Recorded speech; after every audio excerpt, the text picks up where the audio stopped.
This is a lecture from OpenTuition. To benefit from the lecture, you should download the free lecture notes from opentuition.com.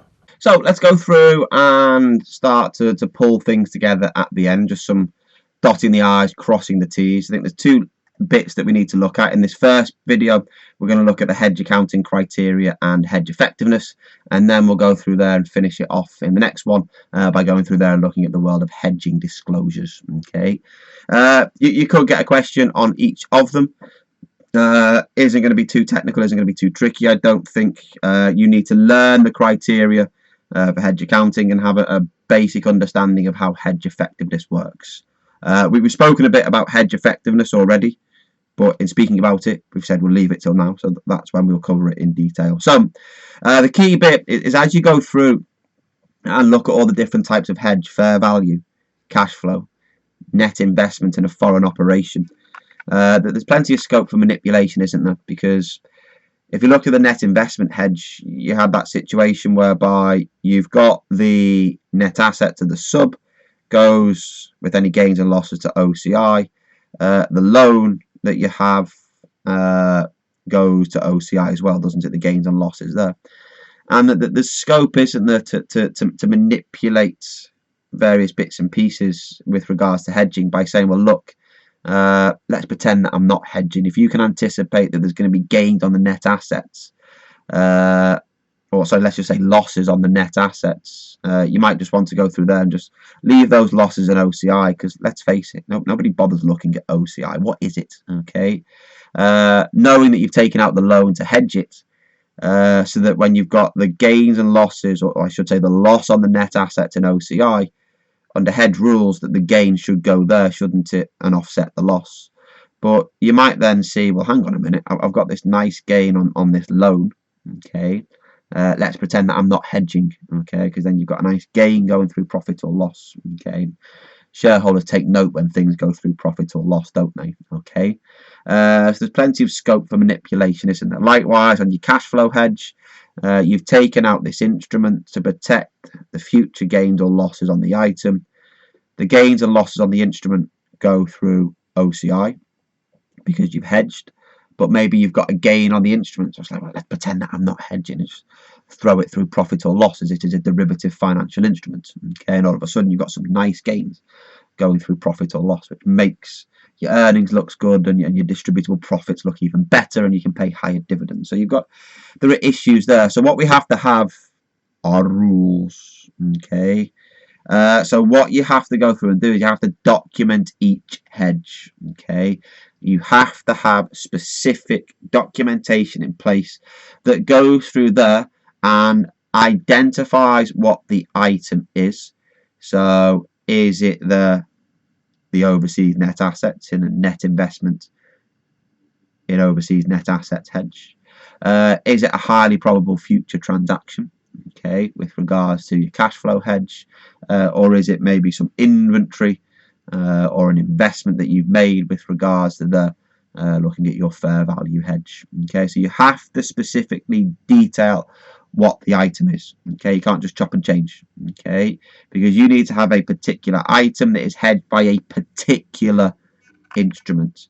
So within the documentation, you have to choose the instrument and the item and match them up. You can't just have an item and then have various instruments that you've entered into for speculative purposes and then just chop and change every year as to which instrument it is that you're going to use to hedge against the gains and losses on the item, because it's working in your favor that little bit better with instrument A as opposed to instrument B. Okay, so you need documentation of the instrument, you need documentation of the item. You also need to go through there and explain as well what the nature of the risk is that is being hedged, because without going too far into it, we've just hedged against very simple risks in terms of currency, in terms of price risk, haven't we? But within there as well, there could be additional risks that you're faced with. So if you go through there and think about an airline hedging against the potential purchase of fuel in the future, there is no specific financial instrument that we go through there and have with regards to fluctuations in the price of jet fuel. But what we can do is we can have the the item being the future purchase of jet fuel, and maybe the instrument being some form of derivative on crude oil, because the prices will be very closely linked. So there's a price risk in there, but again, the issue that you've got there is that the purchase of the jet fuel might be in a different currency to the dollar instruments with regards to the financial instruments on crude oil. So therefore you've got some extra risks in there. You've not just got the price risk, but you've also got the currency risk as well. We've just kept it very simple, nice simple back-to-back hedging effectively, okay? But if it gets more complex, and trust me, it does get very, very complex, you need to specifically say what risk that instrument is protecting within that item, okay? Likewise as well, we're getting the effectiveness, hooray! We need to look at how effective the hedge is, okay? It needs to be within this range of 80 to 125%, okay? So what you've got there in terms of measuring the effectiveness, you look at the change in value of the instrument divided by the change in value of the item, okay? So the gain divided by the loss divided by the gain. It doesn't actually matter which way round you do it, hence it's the 80 to 125, okay? Trust me that if you are within 80 to 100%, you will also be within 100 to 125% if you were to invert the formula, okay? But what that then says is that if you're 79% effective, then the rules of a hedge accounting then don't apply and you go back to the normal rules, okay? Which is just a little bit crazy, which is why in future iterations of the standard, the new standard that's in place now, that's actually dropped out, okay? The hedge effectiveness rule has dropped out, okay?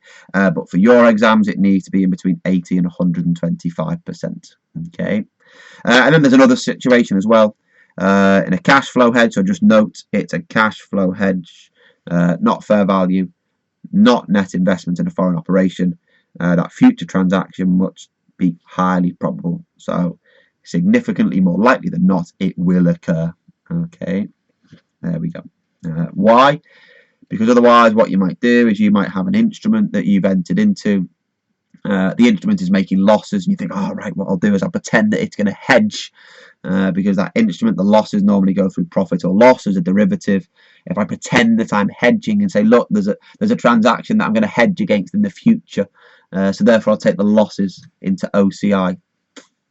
Nonsense, okay? At some point in the future, like, oh yeah, those purchases I said I was going to make didn't materialize, okay? But not to worry, all the gains and losses on the actual instrument themselves have leveled out over a period of time, so you get the idea, okay? For a cash flow hedge, it has to be highly probable, okay? So let's just go through there and put in little bits and pieces, so some extra notes, some illustrations as well, before we start looking at the illustration and the example that you've got within your notes. Just a bit more on this hedge effectiveness criteria. Remember, it needs to be between 80 and 125%. And there are two scenarios that we need to look at, okay? An over and an under hedge.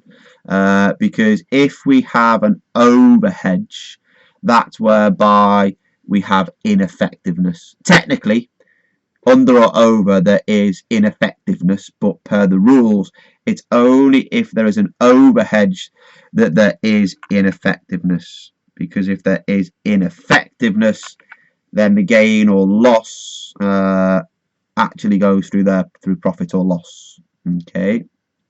So what you've got there is if the change in instrument is greater than the change in item, okay? So the gains and losses that we're making on the derivative are more than the change in item. It means that those gains and losses on the instrument are doing more than what they need to do, okay? So we've got a little bit extra of a gain, a little bit extra of a loss. So therefore that ineffective element will go there to profit or loss, okay? Then what you've got there is if you have an under hedge, so here your change in the instrument is a bit lower than the change in the item, so therefore it's still effective, but the gains and losses on the instrument aren't doing enough, so to speak. So it's quite happy there to take those gains and losses into OCI fully, and there's no, if you like, ineffectiveness. Okay, so let's just go through there, because that's quite complicated, I think. Let's just go through there and have a play around with an example. Okay, an illustration, whichever you want. So let's just say you've got an instrument. That's usually your derivative, isn't it? Okay, and you've got a 0.5 million gain upon it, and on the item you have a 0.4 million loss. Okay, so for the item, all the gains and losses go to OCI. Okay, but in terms of the instrument, the issue that you have there is that this 0.5 million is greater than at the reporting date. Okay, the 0.4 million loss, isn't it? Okay, so the change in the instrument is greater than the change in the item. There's the loss of 0.4 million on the item. Ideally, the gain would like to be 0.4 as well, but it's just a little bit more. Okay, so really we should only take the gain up to the level of the loss. Okay, and then anything extra that we've made as a gain goes to profit or loss. Okay, so as it says there, we are overhedged. The change in the instrument is greater than the change in the item. The ineffectiveness is basically the difference between the 0.5 and, is it there, the 0.4. Okay, so 0.1 goes through profit or loss, and 0.5 of the gain, sorry, 0.4 of the gain goes to OCI. Okay, just then be careful. What have we got here? We now have an underhedged scenario whereby the gain on the instrument, so remember the derivative, is less than the loss on the item. So the $1 million loss on the item all goes to OCI, and because we are underhedged, all of the gain as well on the instrument also goes to OCI. So here's my loss on the item, here's my gain on the instrument. Okay, the gain on the instrument isn't doing enough, is it? It needs to be up here a bit, but all of this loss here has gone to OCI in the item, so the gain here is allowed to offset it in full, and it all goes to OCI. So what you have is that there is no ineffective portion on the instrument. Okay, if I just go back, can I find it? I think I can here. If we go back to, is it what we saw in the previous video? Okay, when we looked at our net investment hedge, you can see here now that what you have is that the gain on the instrument, or sorry, the loss as it was here on the instruments, is less than the gain on the item.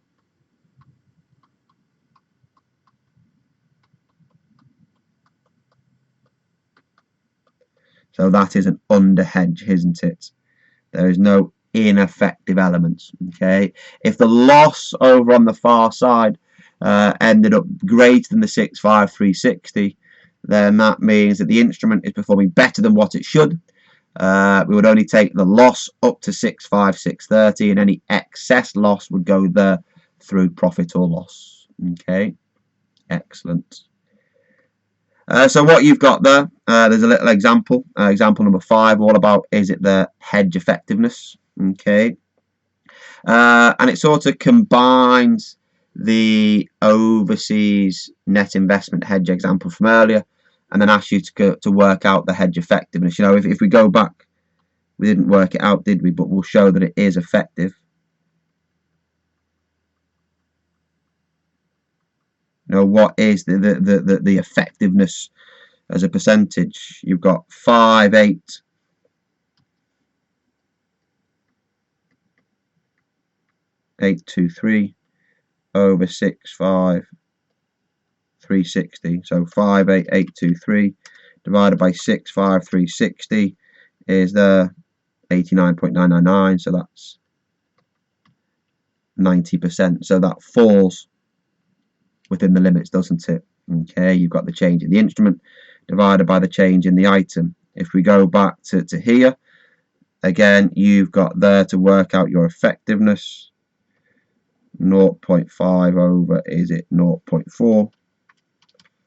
that gives me there, is it 125%? So that's on the limits, but it's still effective. And then here, 0.8 divided by 1. Oh, I'm not even going to tap that on my calculator. That's 80% effective. Okay, so it's still within the limits. Okay, excellent. So on that example, example number 5, I think you can go through there and have a play around with it yourself. Okay, work it through, see how you get on. All it wants you to do is it wants you to calculate the effectiveness of the hedge at the year end. So what we need to go through and do there is we need to look at, is it the change in the value of the instrument divided by the change in value of the item. Okay, have a go, see how you get on, and then we'll talk through it in a moment. Okay, so how did you get on? Did you get about 90%? I think that's what it works out as. Okay, let's just go through there, double check, make sure that you're happy with it. Okay, so what you've got there is we need to look, is it at the instrument, and is it there, careful, the item. Okay, so the instrument that you have there is a 45 million euro loan. So what you've got there is initially, oh careful, in euros, initially 45 million, was it there at 1.1.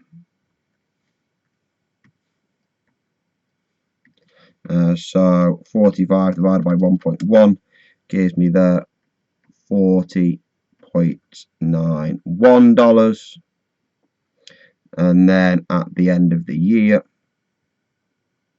at the reporting date, it had moved to 1.15. Does that give me there, is it 39.13 million? You don't actually need to think about whether it's a gain or a loss. You can if you want. You've got a reduction in the value of the loan. A reduction in the value of a loan is a good thing, so that there is a loss, isn't it? Okay, sorry, a gain. Careful. Yeah, reduction in the value of a loan is a gain.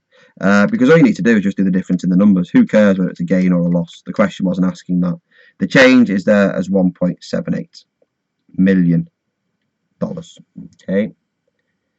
If we go through there and look at the item, if that memory serves me right, my memory's fading. It's getting worse as I get older. But there we go. 50 million euros. So what you've got there is, again, you do your 50 million divided by the 1.1.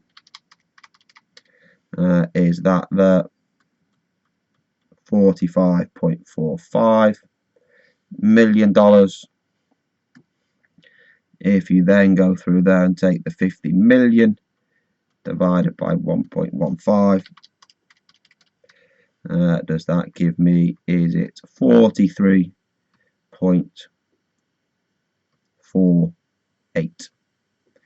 Again, you don't need to think about whether it's a gain or a loss, but what you've got there is a loss, isn't there? Because the value of the assets have fallen, which offsets the gain that we have on the loan, whereby the value of a loan, a liability, fell. It's good when the value of liabilities fall, and therefore we have a gain. Okay, the change, what have we got? 45.45 less 43.48 is there, is it as 1.97 million. To work out the effectiveness, it's the change in the instrument divided by the change in the item. That works out there, is it, if we want to be specific, 90.4%. There we go. Okay, excellent. Again, if you want to be specific, you didn't have to within this question, but we're just adding a bit as we go along. A reduction in a liability is a gain. A reduction in your assets is a loss. Is that under or over hedged? Under hedged, isn't it? Okay, because here what you've got there is that the change in the value of the instrument is less than the change in the value of the item. So therefore,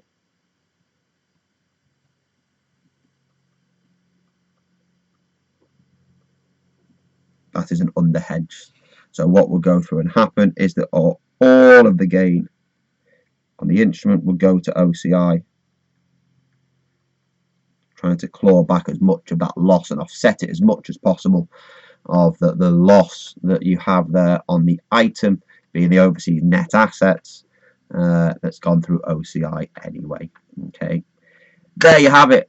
Pretty tricky, isn't it? Okay, practice some of the questions, but I think what you'll find is that as tricky as it is, things aren't going to change much in terms of the exam style questions and what you could expect. I don't think there's going to be anything thrown in there that would be unduly tricky. Okay, I think the examiner will want to make sure there that you can calculate effectiveness and know whether it is under or over hedged. Okay, other than that, we'll finish things off in the next video when we briefly look at the world of financial instruments and disclosures. See you in a minute.